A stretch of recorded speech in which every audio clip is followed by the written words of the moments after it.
Equilume is the world leader in the research and development of lighting solutions that maximise the horse's health, performance, and overall well-being. The Equilume stable lights and casual light masks are game changers for performance horses by replicating natural sunlight and allowing them to receive the optimum level of biologically effective light, whether they are stabled, out grazing, or travelling to competition. Scientifically developed Equilume lighting products support the horse's body clock, positively influencing mood and behaviour while helping to maintain muscle tone, strengthen immunity, and ensure a sleek and shiny coat. Go to equilume.com for more information.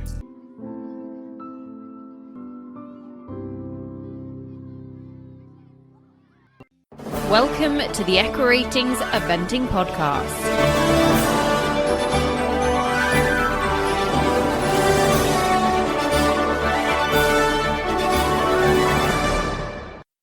Welcome to the EquiRatings Eventing Podcast.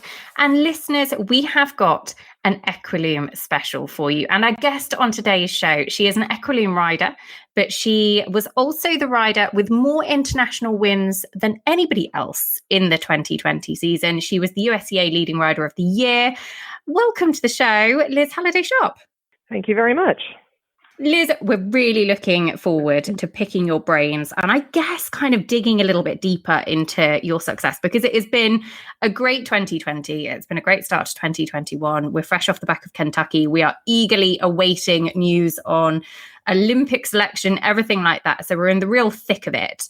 But we want to kind of get a feel for your career and what sort of makes you as successful as you are. What was your journey into this book? You've had a fascinating career, which we'll talk about in a bit more detail, but how did you get into eventing? Well, that's kind of one of the funny things is I guess a lot of people sort of grew up with horses in their family and in one way or another. Well, I am the only horsey person in my entire extended family. There is no one else that's done more than maybe a trail ride in Colorado, really. I think I always wanted to ride as long as I can remember. And I always joke about saying, as a little kid, I was riding the tree in the backyard, sitting on a towel with a jump rope for reins, and that was sort of just what I remember is just always wanting to be with horses. And eventually, when I got to ride, I then sort of found my way in the Pony Club, and that was the start of the eventing bug, I guess.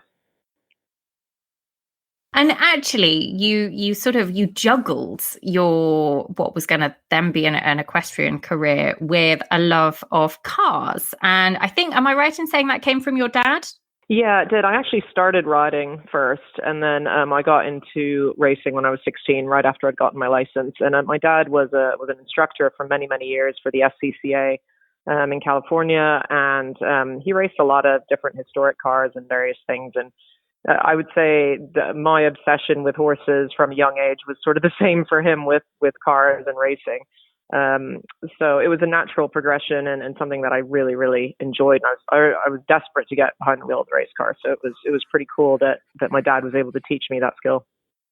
And so how did you did you know from a fairly young age, started racing about 16, you're already riding? At which point did you think I could actually do one or both of these as a career and this is going to be my path in life? I don't know. I guess I just always wanted to do as much as I could. I sort of enjoyed doing both together for quite a long time, which was it was really cool. And I was young, and it was just really, really awesome to be able to juggle the two. Obviously, I think had I not been racing for a lot of those years, I probably would have been further along in my eventing at a younger age. But I would never look back on that and take anything away. You know, it was a wonderful experience, and to be able to race some of the biggest tracks in the world and some of the biggest races in the world is something that, you know, I'll always miss doing that, to be fair. There's still time, Liz, in years and years and years to come. There is still time. I know. Let's talk then about some of the kind of, I guess, the parts of motor racing that then transfer into the eventing world, because they're obviously both quite adrenaline fueled sports, but motor racing is unbelievably physical, isn't it? It really is. And I think a lot of people, they don't think about that. They think, oh, I can drive my car for hours, but it is incredibly physical. And a lot of that is the G forces that you're in, and sort of the faster the car the more physically demanding, I'd say they are. And, I had to train a lot when I was doing that, and more so in sort of weird areas. I remember lifting weights with my head and things like that to try and get my neck strong enough just so you could keep your head up when you're going through the corners. But certainly in the endurance racing, it was sort of a real challenge that I enjoyed about it, was sort of the physical struggle of being able to go through like a 24-hour race with 3 drivers, and just how exhausting it was mentally and physically. But fighting your way through that in the dark and the rain and all different sort of circumstances, and also the team side of it, I always really enjoyed. It's a serious team sport, and you're fighting your way sort of with all the mechanics and everybody and the drivers, and you're all in it together to try and come out the other side on top. And I sort of hope that all those sides of it will bring me into a team scenario a bit better in the eventing world. I've certainly been under a huge amount of pressure in that way for a lot of years, and certainly I hope, if I am lucky enough to be on the team for Tokyo, my many years of racing in extreme heat in a race car will lead me well. I always tell myself when we have a really hot event, I go, well, I could be in a 3-layer driving suit in an oven on wheels for 3 hours in this. It's only 10 minutes. It's totally doable. It's really interesting, isn't it, though? Because those kinds of things, actually, we've just had recently a podcast on the show, which is, around the conditions for the horses in Tokyo. And it's going to be hot. It's going to be humid. And actually to have some of that experience while competing under pressure, because that's a really different situation, isn't it? To going out and it being hot and humid and you just kind of getting through life, to then going out and putting yourself under pressure, not only physical but mental as well. Actually, to know that you perform under those situations and to have experience of that, albeit in a different sport, must give you a great deal of confidence around your performance in those kind of situations to come. Yeah, I mean, I hope so. Yeah. And it's something I do tap into often when we compete over here on really hot days. I definitely remind myself that it's not going to be that long and I could be wearing a whole lot more layers in those conditions. But it was always kind of one of the mental struggles in racing, definitely, that we used to work on. And, sometimes you'd train in heat chambers and things like that. And I used to ride my horses before, for instance, before Le Mans or some of the long 24-hour races. When I knew it would be hot, I would literally ride in the summer in like full chaps and a coat and things like that to try and just train yourself for it. But I'd say we're very lucky here in the US because we do have, well, we're lucky or we're unlucky. It's very, very hot and humid in the summer on the East Coast. So our horses will hopefully kind of be used to that a little bit more than maybe some of the nations that are going to Tokyo. So I'm hoping that our guys will have a little bit of a leg up in that way. Yeah, absolutely. And like you say, there's ways that you can train in those sort of regards as well, but getting used to it and you having the experience of it is key. What about the transition into eventing? You obviously missed the motor racing, but is it something that you have really, really enjoyed being able to focus 110%? Because you were elite at both sports, and actually now your eventing career in the last few years, and I've got an absolute cracker of a stat for you in a second, Liz, but your career in the last few years has really skyrocketed as well. Is that something that you're really, really enjoying, being able to kind of look at all those tiny marginal gains and being able to make all the difference and sort of push yourself even further? Absolutely. Yeah. I've definitely ridden better ever since I've just kind of put my mind into it. And I think each year that goes on, I sort of get a little bit more fanatically focused on it. I am a bit that type of person anyway. I'm kind of quite goal oriented and kind of always need something driving me and something I'm working towards. So it's been great to be able to just put all that focus into one thing and one goal, and I'm just focusing on the horses, really. I definitely think it's heading the right way. I'm going to come out with this stat now. I can't keep it in any longer. Okay, so you'll like this. It's only the last couple of years. So since the beginning of 2018, only 6 riders in the world have had 20 international wins, which is a pretty impressive number, of which you are one. You are joint with Boyd Martin in terms of US riders being represented on that list. You have 20, I think, Michael Young has 21. Ingrid Klimke has 21, Liz. You're literally just one short of them. Tom Carlyle, 22. Piggy March, 29. And you and Boyd both on 20. There's 3 female riders on that list. So it's 50-50 split, which I think personally is a great sort of impression of our sport. It's one of the things that we love. What about the example, I guess I want to ask about, of gender equality in eventing, and how does that differ to motorsport, or is it quite similar? Well, I really like those stats. I better get going and win another one so I can be up there with Michael. I know. I was going to say, I'll write it down for you, Liz. I'll write it down and send it over. I love it. No, I mean, I've always it's funny because I've had that question asked a lot lately, especially after last year. And I was blown away that a woman hadn't won Rider of the Year in the US in 40 years, which I find astounding because we have so many wonderful female athletes in our sport here. But it's, for me in eventing, it just doesn't matter at all. I don't ever think of it as an issue. I never consider that we women wouldn't be equal with men in this sport, and it's just not something I ever think about. Certainly in motorsport we were still the minority, and you couldn't change that side of it. And I would say, like, I had to work hard to not think of myself as a woman when I was racing. I just tried to say, well, I'm a driver, I'm here to race equally, because you could easily get sucked into that stigma a little bit.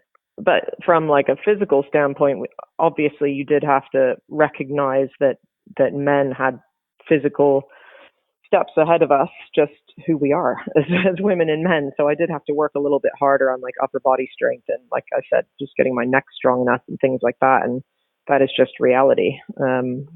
So I think you just had to be aware of that. But from a mental perspective or an ability perspective, I never considered it that it should matter. No, I think that's fair. And I think it then shows a great, it's one of the things that we love about eventing, and it really shines a positive light on that. Let's talk about Equilume for a second and your relationship with them, because it's been, I think I'm right in saying, around a year or so now? Not even a year, actually. I met them I think it would have been in September. Yes, it was at Stableview in September when I sort of found them there with a booth, and I'd heard about it through Philip Dutton and obviously Sam. And I was just really intrigued to learn a little bit more. I'm always big on interesting ways that science can help us, and just trying to make our horses perform at their best and trying to help them feel their best. And I was really intrigued by it. So I'm excited to be partnered with them now. Do you have a specific strategy when incorporating their products into your training regime, or is it simply, individually focused on each horse?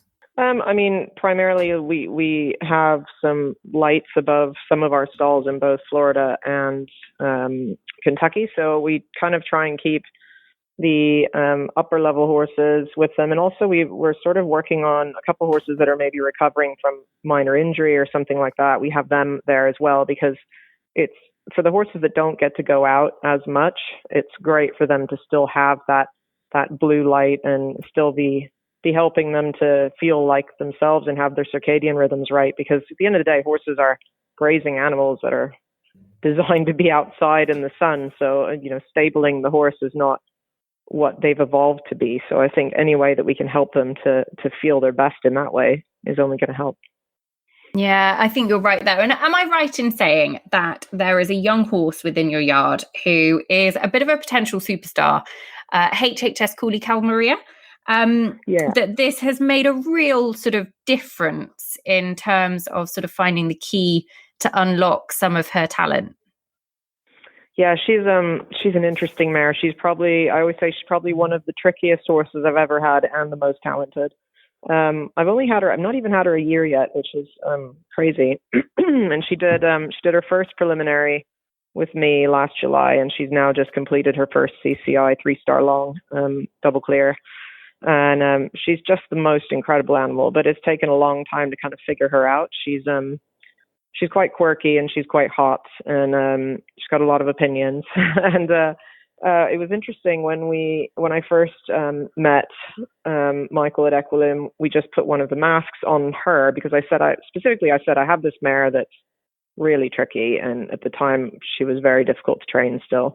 And we put the mask on her, and she immediately put her head to the floor, which was the weirdest thing. And he even said, "I've never seen this happen before so quickly." So we thought, oh, maybe this is something that will help her. So we started using that regularly on her and at the shows and everything. And she's definitely turned a corner now and sort of settled a little bit. Obviously, some of that is just training and developing the bond with her. I'm sure that's a lot of it too, but it definitely, she has sort of almost instantly settled more as a horse and become more trainable. So I can only imagine it's had an effect on her. She's certainly, her record, when you look at it, is quite extraordinary. I think I got her name wrong. Cooley HHS Calmaria, not HHS. That's correct. Yeah, I was getting myself in a muddle with and her name is May, so you can just call her May. We'll just call her May. There we go. But it kind of leads me on, I guess, to my next question, because you are well known for producing some really, really talented young horses. A lot of them include that Cooley prefix as well. Talk to me a little bit about your sort of strategy for finding future horsepower and kind of what you look for, I guess, in your team of horses. Well, it's interesting because I think a lot of people would always say, oh, all your horses are really different. And they actually are. But my main goal is obviously they have to have a nice step and they have to jump well and have the right mind. I'd say one of the biggest things I'm really big on is that they have to be light on their feet when they gallop, when they jump, just moving. That's a huge, huge thing for me. And I think when I've been diligent that way, I've ended up with horses that are easier on themselves in the sport. I also like them to be just really quick on their feet. Some of the big, slow jumpers wouldn't really be for me. I prefer them to be quite catty and quite clever. And they just have to have a desire for it. I think that fight that's in a lot of the horses is in our sport is it's just there or it isn't, which is probably why a lot of mine are quite tricky and quite the tricky ones are always horses, the best. They're always the best. Ended up with a lot of quirky ones. When you channel them and you get the end result, though, they always make it worth your while. Exactly. And I think most of the ones, well, I've had nearly all my top horses now I've produced from sort of 4 or 5 year olds, and I think a lot of them were originally bought to be sale horses, and then I went, oh, this might not be that easy to sell, but they've ended up being great horses, and now I have wonderful owners involved in them. So sometimes the process works out right.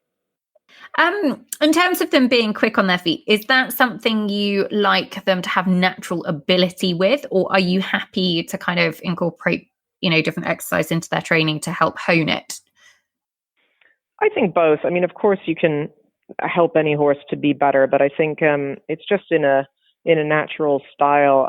I don't like the ones that are just very slow off the ground, if that makes sense. There's some, big lofty jumpers that are kind of slow in their jump. I just feel that doesn't incorporate itself well into eventing as much. It doesn't mean to say that a lot of my horses all jump very differently. And like, for instance, De Niro took him quite a while to kind of find his jump because he's not sort of got your typical type of jump. So of course they can all be very different, but just as a rule, I like to try and follow my gut on that. And that's the other thing I would say to people: never talk yourself into a horse.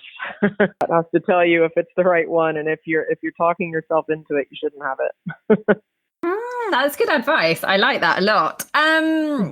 What about the last sort of 12, 18 months have obviously been extremely different for everybody in the world and changed from how we've known life before.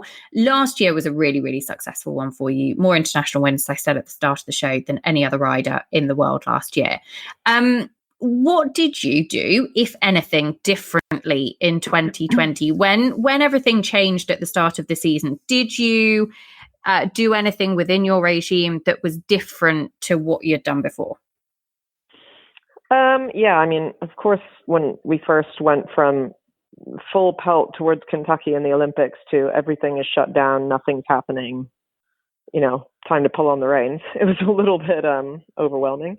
And I think for myself, I found that difficult. Like suddenly we put all the horses out in the field, which I think was the right thing to do. Every single horse had a break.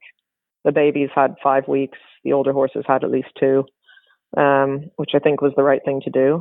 And then we just took a moment to sort of regroup and sort of think, well, what can we make of this? And like I said earlier, I'm a very goal-oriented person, so I had to sort of, to keep myself plugging on, I had to make new goals a little bit. So I decided to focus on, teaching a lot of the younger horses to do flying changes, working on De Niro's flying changes, because those have always been his biggest struggle in his life. So he didn't really committed to that once he got back up and running. I actually lunged a few of the young horses on the cross country, which I really enjoyed. It's not something I've had much time to do.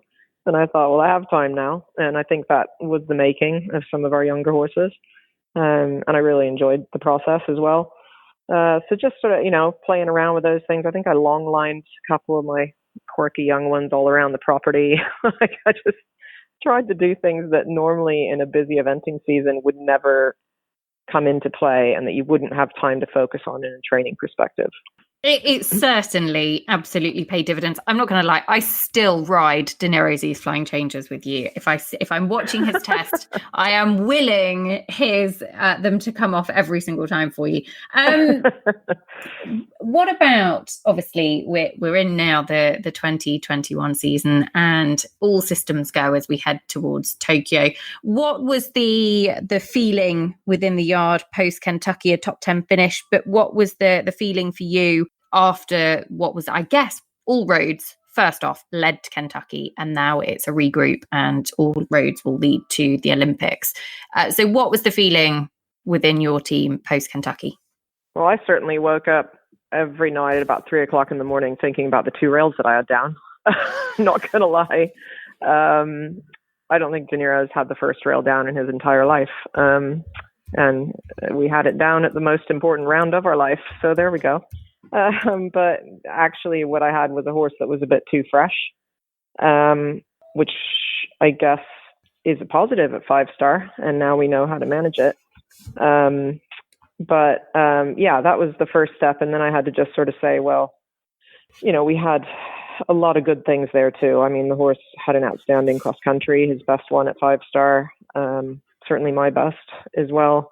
And was doing a brilliant job in the dressage. Actually got 4 clean changes. They still weren't great, but they were clean. So that's the first time that's happened at 5-star for the poor guy. There was a lot of positives, and I had a horse that came out of the event fresh and ready to go again. So, obviously I was extremely proud of my team who worked really hard because we had a very busy weekend, and to get 2 horses to 5-star and the other horse to finish 3rd in the 4-star is no small feat in a busy weekend. So I've got a really great team of girls, and certainly couldn't keep my head on straight without them, that's for sure. And did he have a break post Kentucky after the 5-star? Oh, absolutely. Yeah. He went out in the field and was just a horse for a while, which was great. And we've only just brought him in. He started hacking the middle of last week, just in preparation for the vet evaluations, which we head to tomorrow in Virginia. We just wanted to have him sort of moving around again and up and running. But I thought he might be not ready to come in from the field, but he's actually really jolly and really happy to be in work. So that's kind of nice. He's ready for the next challenge. I've got another fun fact for you. Okay, so we did a show on the podcast a couple of weeks ago called The Overview Show, where we were kind of digging a little bit deeper into performances and kind of being able to rate performances, the high performance rating that EquiRatings create. Now, just out of interest, as Sam was saying on the show, go back and listen to it, listeners. It's really, really interesting. But if you're getting a high performance rating of around the 100 mark, that would certainly see you within sort of individual medal territory in that kind of championship situation. So Oliver Townend and Ballabor Class won Kentucky on a rating of 99. But last season, Liz, De Niro Z, his Great Meadow victory, high performance rating of 98. So one of cool. The best, I think you were just shy of, I think Setzer Leg and Boyd Martin had a 99, but one of the best Oh no, I'm doing you down. You had 101, Liz, of a high performance rating. So over 100 at Plantation Fields in the Falls. So his high performance ratings are 100% up in the individual medal territory, going and on a par with where Oliver's Kentucky victory was. Because I appreciate that. I mean, it's what makes you so good, isn't it? Picking those really, really tiny gains that you can improve on time and time again to make you as good as you possibly can be. And that's actually one of the things that I wanted to ask you. If somebody else was kind of making their way through the sport, or you could go back and tell yourself something 20 years ago, what advice would you give them? Oh, it's funny. I've actually been asked that question a lot lately in these sort of things, is what would you tell yourself all those years ago? And actually the biggest thing I tell myself is that I would have said to work harder.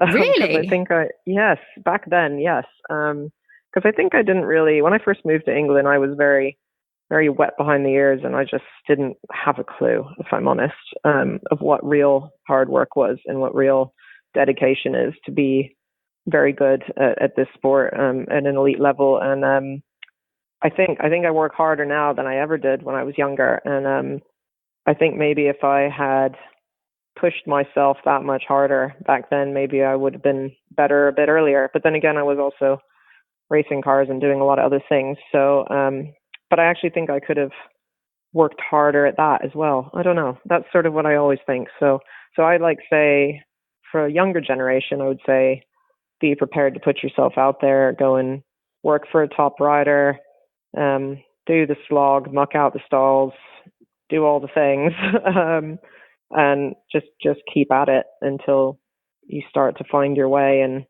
just keep getting better.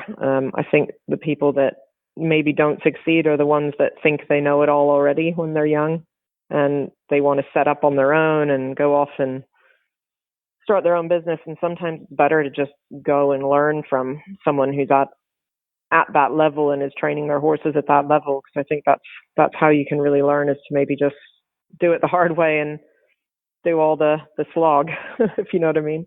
Yeah, absolutely. Put in the hard graft.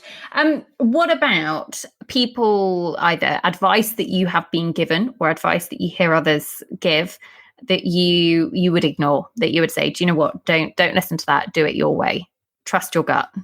I would say that exactly in itself, always follow your gut.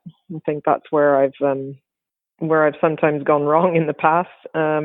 But I think also my big belief is you can always learn something from someone, from a trainer, and I think some people struggle to go and have different, lessons with different people. And I've always been quite open to that.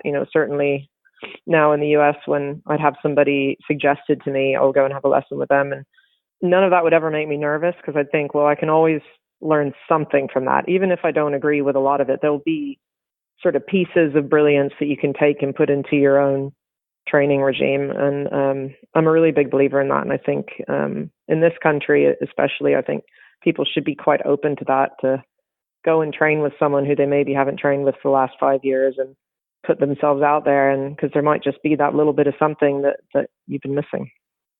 I think that's great advice. Really do. There's some good snippets from this, Liz. I think our listeners should be taking some notes somewhere. What about, obviously, build up to Tokyo? And I know we've talked about the team environment a little bit earlier on in the show, but what is it about a team environment? Because the major championships are the few times, I guess, in eventing that you get that team experience. What is it about it that really you love? I mean, I've obviously not been on a true championship team before, but I've been on many Nations Cup teams, and I was traveling reserve for the Pan American Games in Peru. So I feel like I'm sort of ready to be a part of that. But I have been on a lot of teams in big scenarios through many years of racing. I really love that aspect of it, that everybody's kind of fighting for that big goal together. I think sometimes there's something exciting about that, rather than it just being for yourself.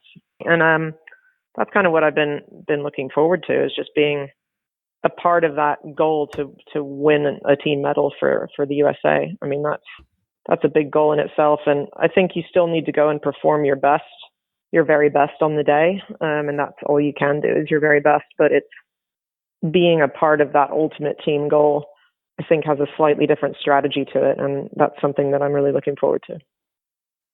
It certainly is going to be a very, very exciting few months. Liz, we will be rooting for you. Before you go, it's a question that I've asked quite often on the show, and our listeners love it. Is there a horse in your yard? And it's like picking a favourite child. I know that. But one of the perhaps less obvious ones that you can say, do you know what, keep an eye out on them for the future, because they are going to be a star in 3, 4, 5 years' time. Well, there's a few. I'm not going to lie, there are a few. But you're spoiled for choice. There's plenty of very good ones. There's a good few I'm very excited about. But the one I will throw out there right now is going to be Cooley Moonshine, because he is every piece of a world-class horse. And he is very quirky and has taken a little bit of time to suss out. But I think his win at Jersey Fresh in the 4-star was pretty exciting. And he is just an absolute superstar in all 3 phases, and I'm really excited about him. Yeah, I have to admit, he was runner-up, I think, at the Le Lion d'Angers Young Horse World Championships back in 2019, but stepped up to 4-star level really impressively. What will be the plan with him?